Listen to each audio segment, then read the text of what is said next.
Oh, there's a nice calico bass right there. Today we're at Catalina Island aboard the Gale Force. Here's the calico bass that just got caught. It's our first calico bass of the day. And I got a fish going here. We're in a pretty wide open bonita bite. Here comes my fish, little bonita. But we got all kinds of fishing going on right now, a lot of fishing activity. Calico bass, bonita, there's mackerel, other fish mixed in too. That's what we'll be doing today, fishing here at the island, looking for more bonita, some bigger calico bass, and a lot of action. I'm Dan Hernandez and I live to fish. That's a nice vermilion right there. Yeah, this is what fishing's like. I have been fishing along the Pacific coast my entire life. Let me bring you in the action and share with you some great fishing tips along the way.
Nice little bonita here.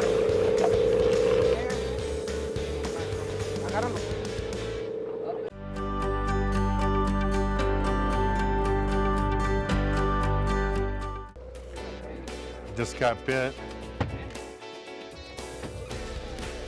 on a live anchovy. See what I got here? Mackerel or bonita? Oh, it's a bonita. Here it comes. A little bonita. Got a line tangled with me. There's a bonita right there.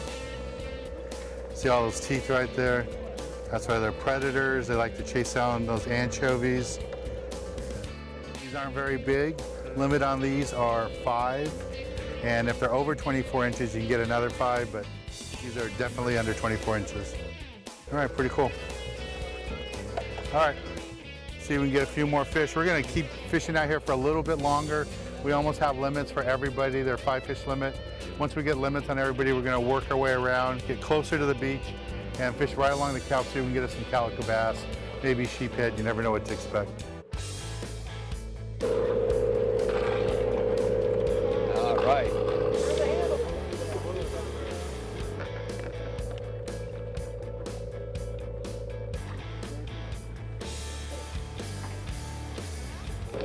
Male sheep's head. Pretty nice.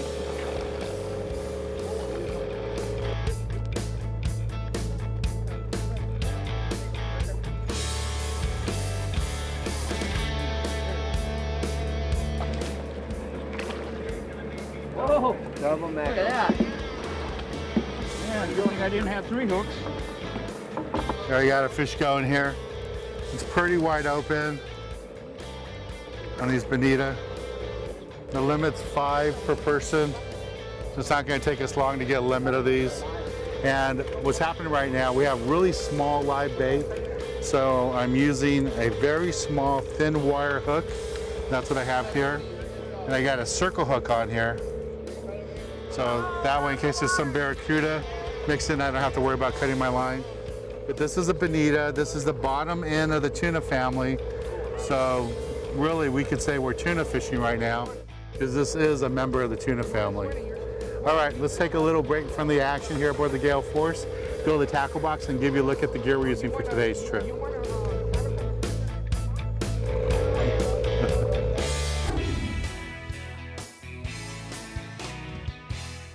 Today in the tackle box, I'm going to talk to you a little bit about what we're doing today at Catalina Island.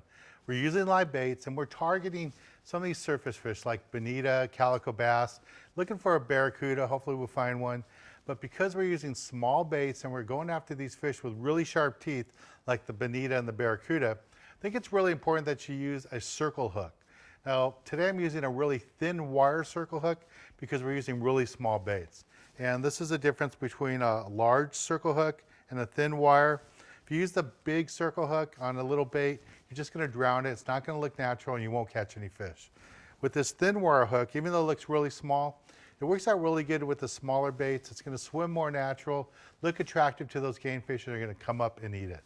Again, another thing I like about circle hooks is not only for the teethy fish or creatures like barracuda and bonito, I also like them for calico bass because now with the new size limits that they have to be 14 inches, you're going to catch lots of shorts. And because of that, you can use the circle hook, hook them in the corner of the jaw, release them, and you're never going to hurt them. That's another advantage to using circle hooks. So situations like this, I really recommend you use a circle hook. And with the small baits, I really recommend that you use a thin wire circle hook. You can go visit your local tackle store. Lots of different brands, lots of people, different manufacturers make these hooks. Go pick out one that you like, and I'm sure you'll be really successful with it.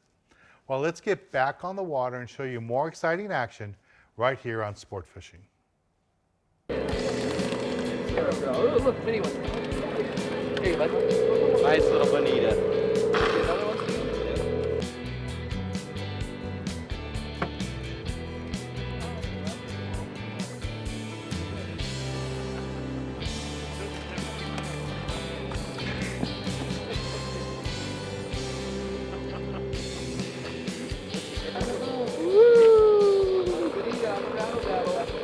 Magic metal.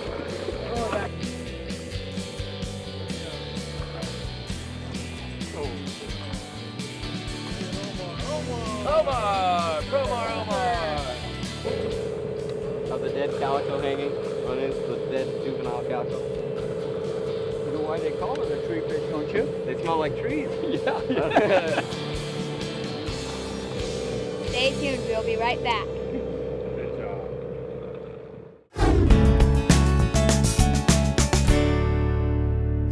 Hi, my name is Mike Schad. Welcome to the Cabrillo Marine Aquarium. Here at the aquarium, I'm standing in front of our kelp tank, which is an aquarium that shows you the kind of fish you find in a kelp forest right here off Southern California. One of the fish that everybody really identifies with is called a kelp bass or a calico bass. I think one of the reasons people like it is because it's beautiful. It blends in with the environment so readily. Calico bass, kelp bass are very common in our local kelp forests. They really are kind of an iconic kelp forest inhabitant.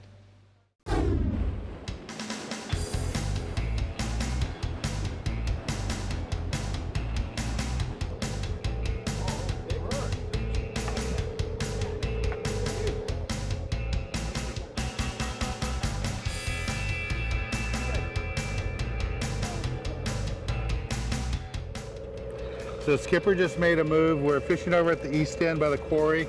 We got all those bonitos pretty wide open there. Well, it was wide open. We got limits for it. So we're working our way now toward the west. The isthmus is around that point over there. So we're working our way that way. And right up here on this cliff, we got some bald eagles. So sometimes when we're really lucky, the bald eagles will fly over and come down and pick some of the bait that we have in the water.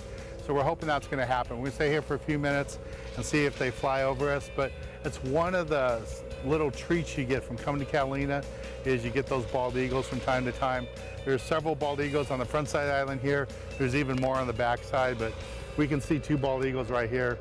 And we're going to start chumming a little bit heavier and see if they'll come down and pick some of our bait.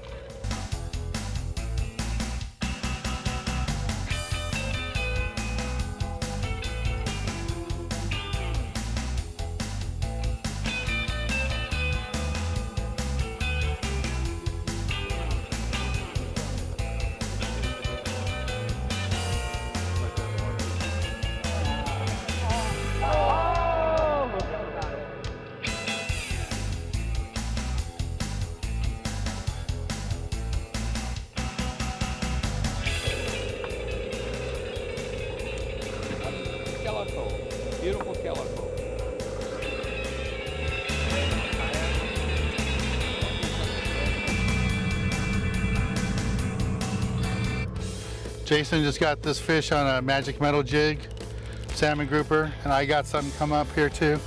I got 2 little bucktails on. I don't know what I got, but it feels pretty good. We're fishing outside now in the rockfish area, trying to just finish off the sacks for everybody to go with their limits of Bonito. Let's see what I got here. Feels pretty nice. There it is, there's color. I got 2 fish. Oh yeah, 2 nice ones. There we go. So let me see if I can put your rod inside their hand. There you go. There's 1. There's 2. 2 nice fish on the bucktails. Just like that, just beautiful fish. Just using a bucktail with a strip of squid. I really like using bucktails when you're rock fishing. That way if your bait comes off, the bucktail will flutter in the water and you'll still be able to catch fish. Good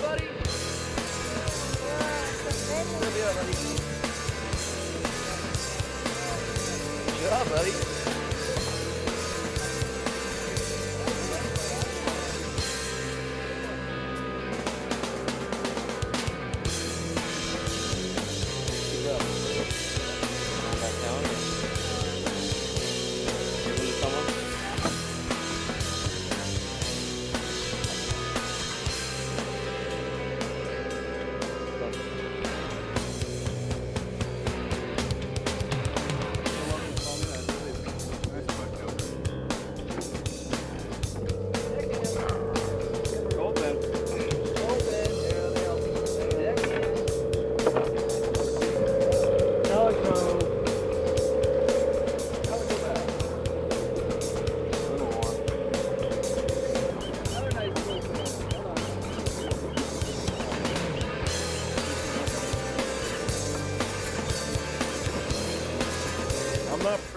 Got a live anchovy out there fly lining.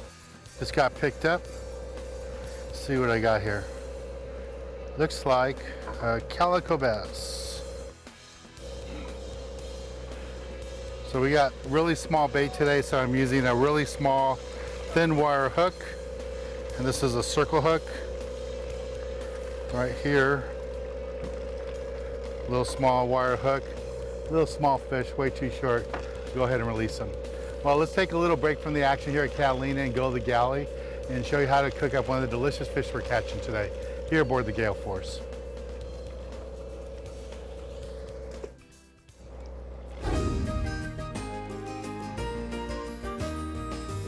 This week in the galley, we're back at Eat Street in Anaheim, California. Standing next to me is Kate, and she's a professional chef. She's been kind enough to help us out today, and she's going to do a fish dish for us. Thanks for having us back. Thank you for coming back. It's not only a fish dish, we're doing both. So the first thing we're going to do is take rockfish. You're gonna cut them into kind of 1-inch pieces. So 1 inch, 1 inch, 1 inch, and then rotate everything around and do 1 inch again. So we've cut the fish into pieces, maybe 1 inch, 2 inch, we're good to go. The next thing we're going to do is boil water over here, and we're gonna do rice noodles. Your rockfish needs to go into the pot. So, Dan, yes, put all the rockfish into the pot.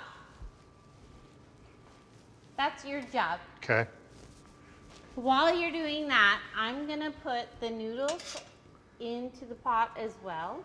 You need 2 tablespoons coconut milk. Take this guy into the pot. Okay. I'm gonna make you do it, Dan. All right. 1, 2. And this is coconut milk. Yes. Anytime you add the liquid that makes it all braise, this is actually a braising dish. You're going to do either 2 cups fish stock, vegetable stock, it doesn't matter, but anytime, what does matter is that you go 8 ounces is 1 cup. So if we need 2 cups, we're going to 16 ounces. Ready? It's a fish 1 sauce? tablespoon into the pot. I never heard of fish sauce. You're gonna take a segment, smash it like crazy. Then you're gonna peel off the outsides. So that's the easy part. You're gonna peel off the outsides, and then you're gonna go Assuming you're right-handed, you're gonna anchor with your left hand and go chop, chop, chop, chop, chop. Do it again. Mint. Mint, you just take off the leaf part. So literally all the stems are kind of purple. You're just gonna take off the leaf part. So, Kay, what's next? We are gonna take the faux, we're gonna take the most hardy part. So Okay. I'm gonna make you do this. You're gonna put all the healthy parts into the bowl and then add a little bit of liquid. So go for it, it's all you. Yeah, it all looks healthy. Yes, go, go, go.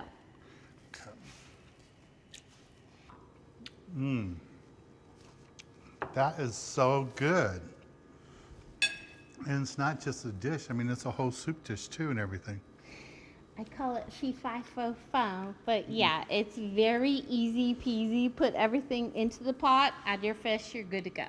And again, you can do this with not only rockfish, but if you had halibut, white sea bass, any other sort of white fish. Yeah, I go with, white bass, white fish, And that's what I like with the whitefish, it absorbs all the flavor. Correct. This is really good. Yes. Well, thank you, Kate. Thanks for You're helping us again. welcome. And that's Kate at Eat Street. Let's get back on the water and show you more exciting action right here on Sport Fishing. Thank you. Yeah, we just actually got into a real nice bonito bite on the lower east end there. Bonito haven't been around the island in over 3 years. It's very nice to see them back in the lower east end there, guys. They range between 1 and 3 pounds. There's been a few up to 5 to 8 pounds as well, but it's once again, it's very nice to see them. They've been gone for a long time. And we were fortunate enough to get into a very full speed bite. Everybody on the boat ended up with limits of bonito there. Here's color. Got one rockfish. Looks like a starry eye or one nice rockfish right there on that bucktail. Nice quality fish. Steam this guy up, he'll taste delicious. All right, we'll take a little break and see if we can get another one.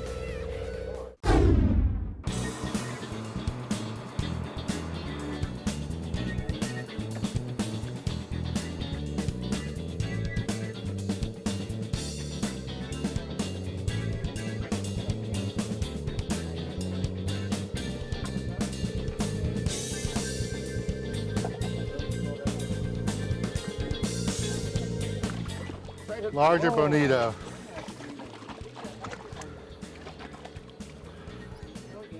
There's a nice bonita. Here's that bonita I just caught. Caught him on a live anchovy. He's trying to catch a calico, and he caught a bonita here. And that's what's neat about fishing these kelp areas. You never know if it's gonna be a calico, could be a sand bass on the edge, a halibut down there, maybe even the yellowtail or white sea bass. And today was a nice big bonita, biggest bonita of the day so far.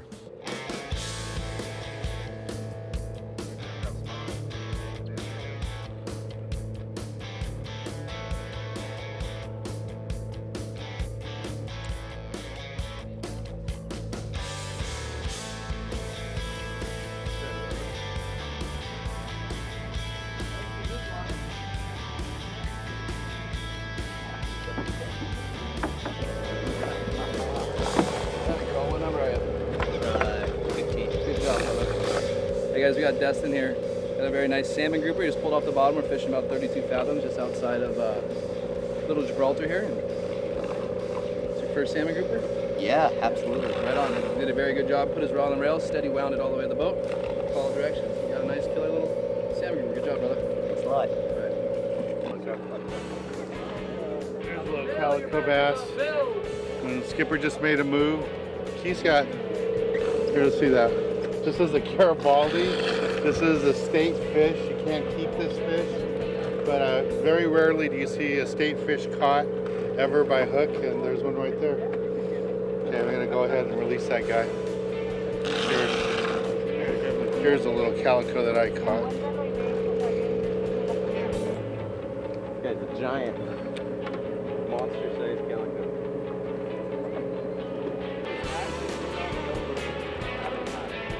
Oh, right there.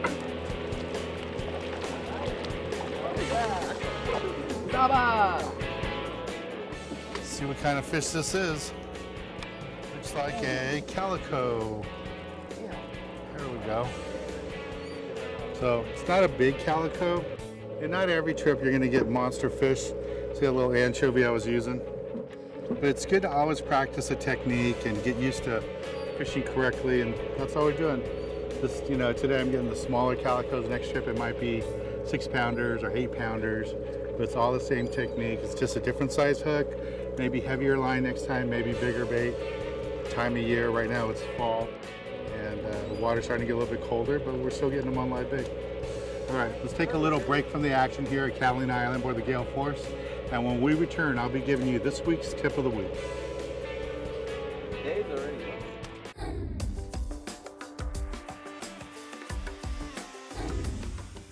Did you know that an adult Garibaldi can grow up to 14 inches, 7 inches, or 21 inches long?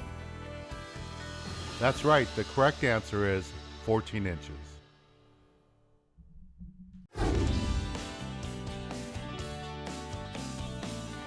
For this week's tip of the week, I want to talk to you a little bit how we caught all this bonita today.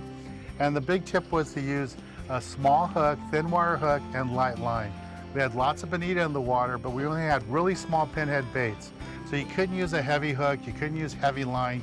You had to go with that light hook and light line so your bait could swim around. The bonita were picky, they wanted a lively bait, and that's the only way you can get a lively bait out there is to use a small hook, thin wire hook, and light line, let that bait swim. Worked out really good. Everybody on the boat today got their limit of bonita. It was just lots of fun. I want to thank the crew of the Gale Force taking us out today. We had lots of fun. I'm Dan Hernandez, hoping you enjoyed this week's episode of Sport Fishing, and I hope you join us again next week as we go looking for more of the best in sport fishing.